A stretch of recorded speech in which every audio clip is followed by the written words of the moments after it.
হ্যাঁ বলেছিলাম, কিন্তু কি করবো বল, রীতির মুখ পানে তাকাতে পারছি নি। খাওয়া দাওয়াই বন্ধ করে দিয়েছে। তাই মনে মনে ঠিক করেছি আজ যে সঙ্গে বোনের বিয়ে দেবো। ও ঠিক আছে দাদা, আপনি রেডি হইলেন, আমি গাড়ি বের করছি।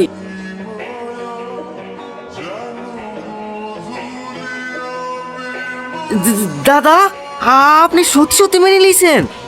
দূর পাগলা, আমি রাজু। হ্যাঁ, রাজু, কাজ হয়ে গেছে? হ্যাঁ চলো, একটু আজিজের কাছে যেতে হবে, ফোন করি চলো।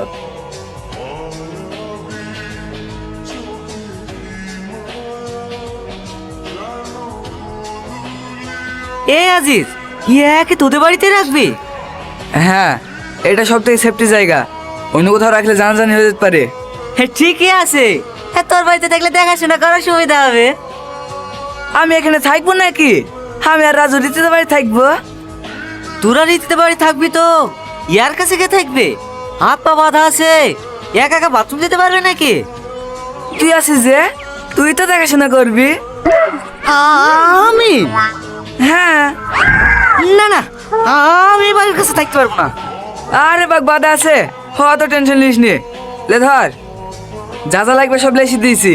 ওদের চেয়ারে খাবার রাখা আছে, টাইম মতো খাই দিবি, ওর যেন কোনো অসুবিধা না হয়।